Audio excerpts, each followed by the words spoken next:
બિલકુલ મુદ્દાની વાતની શરૂઆત કરીએ મુદ્દા નંબર 1 થી કે જ્યાં ગુજરાતમાં ફરી એકવાર ચૂંટણી ટાણે હવે કકળાટ શરૂ થઈ ગયો છે। ગુજરાતમાં ગઠબંધનને લઈને જે રીતે આપ અને કોંગ્રેસ સામસામે જે તૂતુ મેમે કરી રહ્યા છે, વિસાવદરની ચૂંટણીની વાત કરીએ કે જ્યાં ગઠબંધનને લઈને હવે ઘમાસાણ મચ્યું છે।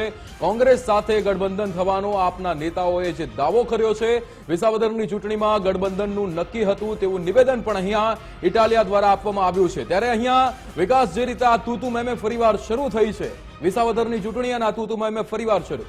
બિલકુલ, ગુજરાત એક એવું રાજ્ય છે કે જ્યાં દર થોડા મહિને દર થોડા દિવસે ચૂંટણી આવતી હોય છે, જનતા પર ચૂંટણી થોપાતી હોય છે। તેનું કારણ છે આપણા આ રાજકીય પક્ષો, રાજકીય નેતાઓ, કારણ કે કોઈને કોઈ કારણસર પક્ષ છોડી દે છે, રાજીનામું આપી દે છે અને પછી ચૂંટણી આવતી જ રહેતી હોય છે। વધુ એક ચૂંટણી આવી રહી છે જૂનાગઢમાં, વિસાવદરમાં, કે જ્યાં આપણે જોયું હતું ભૂપત ભાયણી કે જે પહેલા 2022માં આપ પાર્ટીની ટિકિટ પરથી ચૂંટાઈ આવ્યા, પરંતુ ત્યારબાદ તેમણે આપ પાર્ટી છોડી અને પછી ભાજપમાં જોડાઈ ગયા। હવે આ બેઠક ખાલી પડી છે।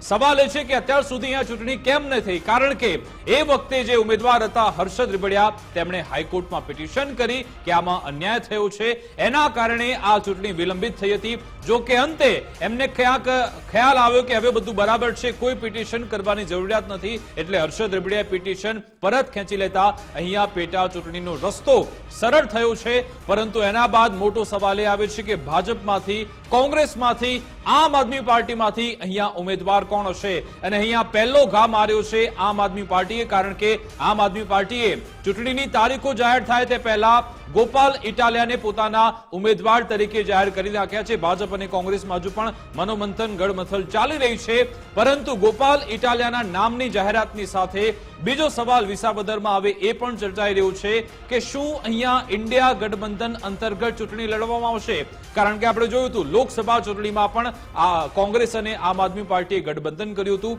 આમ આદમી પાર્ટીને 2 લોકસભા બેઠક લડવા માટે આપવામાં આવી હતી। પછી આપણે જોયું કે સ્થાનિક સ્વરાજ્યની ચૂંટણી આવી, તેમાં પણ કેટલીક નગરપાલિકામાં સ્થાનિક રીતે ગઠબંધન કરવામાં આવ્યું હતું। અને આજે ગોપાલ ઇટાલિયાએ એવો દાવો કર્યો છે, ગોપાલ ઇટાલિયાએ એમ કહ્યું કે વાવ બેઠક વખતે જ આપણે નક્કી કરી નાખ્યું હતું કે ભાઈ વાવ બેઠક માટે આમ આદમી પાર્ટી પોતાનો ઉમેદવાર નહીં ઉતારે, કારણ કે અમને વિસાવદર બેઠક પર ચૂંટણી લડવી છે।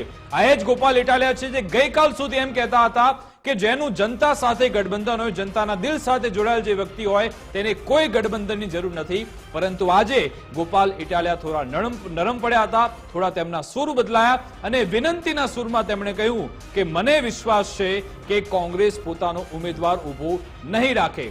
સવાલ એ છે કે શું ગોપાલ ઇટાલિયાને ડર લાગી ગયો છે કે જો કોંગ્રેસના ઉમેદવાર અહીંયા વિસાવદરની પેટા ચૂંટણીમાં જો ઉભા રહેશે તો તેમના મત કપાશે? કારણ કે હવે તેમના માટે આ એક સન્માનની લડાઈ એટલા માટે થઈ ગઈ છે કારણ કે અગાઉ પણ તે કતારગામથી ચૂંટણી લડી ચૂક્યા છે, ત્યારે પણ તેઓ હાર્યા હતા અને હવે જ્યારે વિસાવદરથી લડવા જઈ રહ્યા છે ત્યારે બનતા પૂરતા પ્રયત્નો થઈ રહ્યા છે। પરંતુ એની સામે કોંગ્રેસની જ્યારે પ્રતિક્રિયા લેવામાં આવી, કોંગ્રેસ પ્રવક્તા મનીષ દોશીએ આજે મોટો ધડાકો એ કર્યો કે અહીંયા આમ આદમી પાર્ટીએ અપરિપક્વતા બતાવી છે।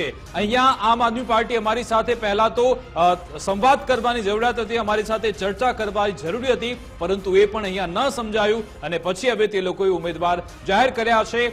આમ આદમી પાર્ટી હવે કોઈને કોઈ રીતે એ સેટિંગમાં પડી છે કે કોંગ્રેસ પોતાનો ઉમેદવાર ન ઉતારે અને એટલા માટે જ હવે કોંગ્રેસ પર નજર બનાવીને રાખવામાં આવી છે। ભાજપના લોકો પણ નજર રાખી રહ્યા છે, કોંગ્રેસના લોકો પણ અત્યારે મનોમંથન કરી રહ્યા છે કે આપણે ઉમેદવાર ઉતારવો કે નહીં। તેને લઈ અત્યારે ગોપાલ ઇટાલિયા ચોક્કસથી ટેન્શનમાં છે, પરંતુ આજે ગોપાલ ઇટાલિયાએ જે દાવો કર્યો ને તેના પર કોંગ્રેસ તરફથી શું પ્રતિભાર કરવામાં આવ્યો તે સાંભળી।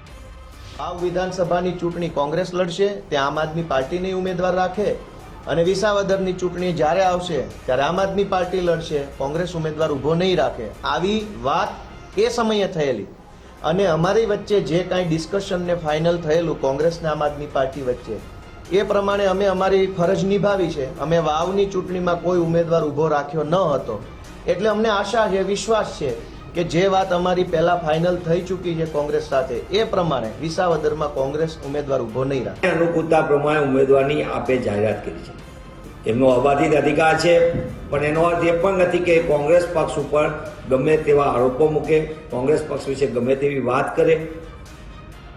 વાતચીત વિના એકતરફી જાહેરાત કરવી અને બીજી બાજુ ભાષાની મર્યાદા વિના કોંગ્રેસ ઉપર આરોપનામા મૂકવા સહયોગ લેવો છે।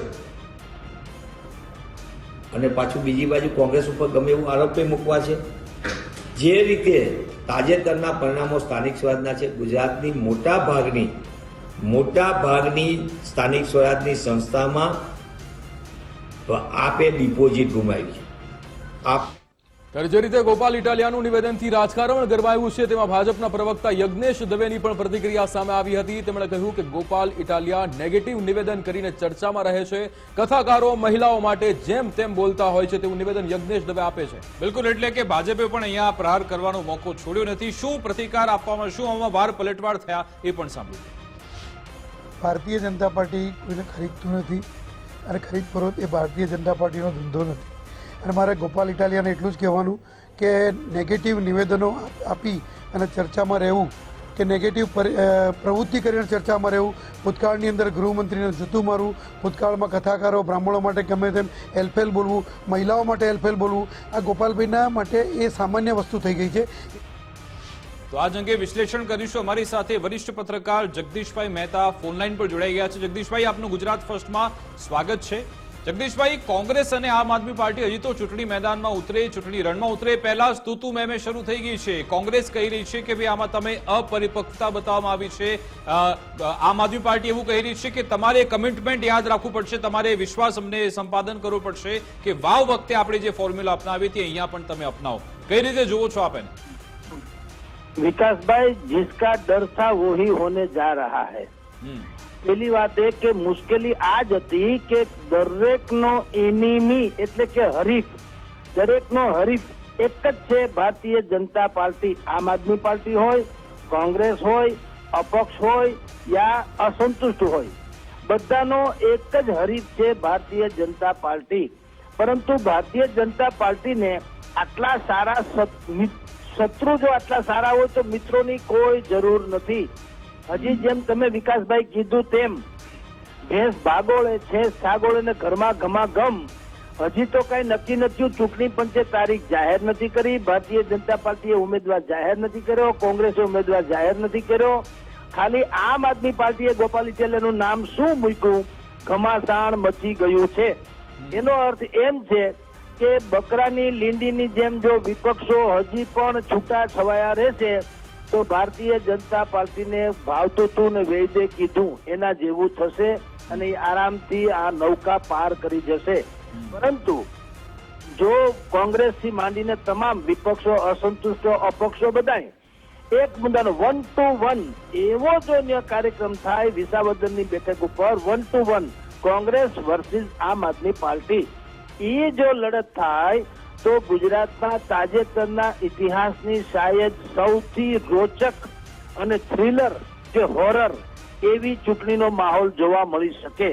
પરંતુ જો અને તો જેવી વાત છે, અત્યારે જ કોંગ્રેસે જેમ આપે અત્યારે મને કીધું તેમ, જેમ મનીષભાઈ દોશીએ કીધું, આમ પાર્ટીના નેતાઓ ભાષાની મર્યાદા જાળવવા ગમે તેવા એલફેલ આક્ષેપ કરે છે. એટલે ટૂંકમાં મન મુટાવ તો છે નહીં અને ભારતીય જનતા પાર્ટીને આનાથી વિશેષ. એટલે જગદીશભાઈ, કોંગ્રેસના પ્રવક્તા તરફથી આ પ્રમાણેનું જ્યારે નિવેદન આપવામાં આવ્યું છે, સંકેત તમે શું સમજો છો? શું કોંગ્રેસ પોતાનો ઉમેદવાર વિસાવદરમાં ઉતારવા જઈ રહી છે એ બાબતનો સંકેત આપી દીધો? બિલકુલ. આની પહેલા પણ આપની જાણ 2-3 દિવસ પહેલા કોંગ્રેસના જે દિગ્ગજ નેતાએ અમદાવાદમાં એ વાત કરી હતી કે 6 એપ્રિલે અમદાવાદમાં રાષ્ટ્રીય કક્ષાનું કોંગ્રેસનું અમારું અધિવેશન છે અને અમે કોંગ્રેસને ગુજરાતમાં લેબોરેટરી, ગુજરાત જે ભાજપની લેબોરેટરી કરાય છે માનવામાં આવે છે, એવી રીતે કોંગ્રેસ પણ ગુજરાતને એની પોતાની પક્ષની લેબોરેટરીમાં ખપાવવા માટે થઈને દરેક પ્રકારના આયામ કરશે અને અમે વિસાવદરમાં એવા ઉમેદવાર ઉભા રાખશું જેના થકી જનતાને પણ ખબર પડે કે આ કોંગ્રેસ હવે નવી કોંગ્રેસ છે. અર્થાત કોંગ્રેસે તો એ વાત નક્કી કરી રાખી છે કે એણે કોઈ પણ રીતે પોતાનો ઉમેદવાર ઉભો રાખવો. હવે કોંગ્રેસ ઉમેદવાર ઉભો રાખશે તો સ્વાભાવિક જ છાપેલા કાટલા તો નહીં જ હોય, કારણ કે એ તો ચાલે એમ નથી. ભારતીય જનતા પાર્ટી પણ ભૂપતભાઈ ભાયાણી કે ભાઈ હર્ષદભાઈ રીબડિયા એને પણ શાયદ ન રાખે અને કોઈ ત્રીજું જ વ્યક્તિ એટલે કે કોઈ શાનદાર, તમને કહું જેની કેરિયર હોય એવા મહિલા ઉમેદવારને રાખે, શિક્ષિત હોય, યુવાન હોય, વિઝનરી હોય, બેદાગ હોય, એવા કોઈ મહિલા ઉપર કદાચ કળશ ઢોળે એવી સંભાવના છે. કારણ કે એને ખબર છે કે લડવાનું ગોપાલ ઇટાલિયા સામે છે. ગોપાલ બિલકુલ. ઇટાલિયા ઝુંઝાળુ પણ નેતા તરીકે આમાં જગ્યા. જગદીશભાઈ, ગોપાલ ઇટાલિયા પણ થોડા નરમ આજે કેમ પડ્યા? કારણ કે પહેલા તો દમખમથી ચૂંટણી લડવાની વાત કરતા હતા, આજે તેમણે કોંગ્રેસને કમિટમેન્ટ પણ યાદ અપાવ્યું અને કહ્યું મને વિશ્વાસ છે કોંગ્રેસ પોતાનો ઉમેદવાર નહીં ઉભો રાખે. આવી વિનંતી કેમ કરવી પડી રહી છે ગોપાલ ઇટાલિયા? એટલા માટે કરવી પડી કે જો નરમ ન પડે અને ગરમ રહે તો બટકી જવાય. કારણ કે કોંગ્રેસ ઉમેદવાર ઉભો રાખે તો જેટલા એન્ટી એસ્ટાબ્લિશના મતો જે છે, સરકાર મતના વિરોધી મતો જે છે, એ અલગ અલગ બાંટાઈ જાય. કોંગ્રેસને કેટલાક જાય, કેટલાક આમ આદમીને જાય, કેટલાક અપક્ષને જાય, કેટલાક અસંતુષ્ટ ઉભા રહે તો એને જશે, વગેરે વગેરે. પણ એમાં મારું કાઉન્ટર ક્વેશ્ચન એ છે જગદીશભાઈ કે 2022માં પણ ત્રિપાંખીયો જંગ હતો અને એમાં પણ આમ આદમી પાર્ટીના ઉમેદવાર જીતીને આવ્યા હતા. અરે સ્થિતિ એવી હતી જે અત્યારે છે એટલે આ જો રાજકારણમાં હંમેશા છેલ્લો ઘા રાણાનો હોય, પહેલો નહીં. અચ્છા, અત્યારે સમગ્ર ગુજરાતમાં તમે પણ કદાચ એ વાતને એગ્રી થશો કે સરકાર વિરોધી મત કમસે કમ જનમાનસમાં તો છે, પરંતુ નિર્વિકલ્પે સરકાર જે છે એ અટલ છે. જો કોઈ સારો વિકલ્પ મળે તો બિલકુલ જનતા જે છે એ પરિવર્તન કરે જ કરે. કારણ એવું છે, એમાં આપણી કોઈ વાત નથી, પણ જે જનતાના મુદ્દા છે કે તમે જુઓ તક્ષશિલા કાંડ સુરત થી માંડીને મોરબીની પુલ કાંડ સુધી વાયા ટીઆરપી કાંડ રાજકોટ, જેટલી પણ ઘટનાઓ બની કોઈ જગ્યાએ ધડારૂપ જે સજા કરવી જોઈએ એ નથી થઈ એવું આખું ગુજરાત માને છે. પછી અમરેલીની પાયલ કાંડ હોય કે જસદણની ભાઈ ઘનશ્યામભાઈ રાજપરાની ઘટના હોય, કોઈ પણ ઘટના જસદણ વિછિયાની, તો આ બધી જ ઘટનાઓમાં લોકોને એટલી બધી અત્યારે મુસીબત પડી રહી છે કે સરકાર જે છે કોઈ જાતનું ધ્યાન આપતી નથી એવું માને છે. પરંતુ પ્રચંડ બહુમતી જગદીશભાઈ, અંતિમ પ્રશ્ન, તમે ઘણી બધી સમસ્યા બતાવી. જૂનાગઢમાં પણ કોર્પોરેશનની ચૂંટણી હતી, છતાં પણ એટલી બધી સમસ્યાની વચ્ચે પણ કોર્પોરેશનની સત્તા ભાજપને મળી ગઈ. હવે શું આ કોંગ્રેસ અને આપની તૂતુ મેમેમાં ભાજપને સેફ પેસેજ મળી રહ્યું છે, આપ માનો છો? બિલકુલ. જો આમને આમ પરિસ્થિતિ રહેશે અને કોંગ્રેસ અને આમ આદમી પાર્ટી અલગ અલગ રીતે ચૂંટણી લડશે તો ભારતીય જનતા પાર્ટીને લાડવા રહેશે. બિલકુલ, આભાર જગદીશભાઈ અમારી સાથે જોડા બદલ, વાતચીત કરવા બદલ. તો જો કોંગ્રેસ અને આમ આદમી પાર્ટી આવી રીતે લડતા રહ્યા તો સીધું ભાજપને ફાયદો થશે, એ વાત અહીંયાથી એ વિશ્લેષણ થઈ રહ્યું છે. સાથે સાથે કોંગ્રેસ અને આમ આદમી પાર્ટી વચ્ચે જ્યારે આજના દિવસમાં જે તૂતુ મેમે થઈ છે એનો મતલબ કે ક્યાંક કોંગ્રેસે મન બનાવ્યું છે કે પોતાનો ઉમેદવાર ઉભો રાખે. અમે આજે કોંગ્રેસના પ્રદેશ પ્રમુખ શક્તિસિંહ ગોહિલનો પણ સંપર્ક કરવાનો પ્રયત્ન કર્યો, પરંતુ એમણે કોઈ પ્રત્યુત્તર આપ્યો નથી. પરંતુ મનીષ દોશીના જે રીતના સંકેત હતા એવું લાગી રહ્યું છે કે આવનારા સમયમાં કોંગ્રેસ પોતાનો ઉમેદવાર ઉતારવા જઈ રહી છે. પરંતુ કારણ કે આમ આદમી પાર્ટી અને ઈશુદાન ગઢવી સતત પ્રયત્નો કરી રહ્યા છે કે કોંગ્રેસ પોતાનો ઉમેદવાર ન ઉતારે. જોવાનું રહેશે કે આમાં કેવી ડીલ થાય છે, શું કોઈ આમાં ગઠબંધન થાય છે કે કેમ, તેના પર નજર રહેશે. બિલકુલ.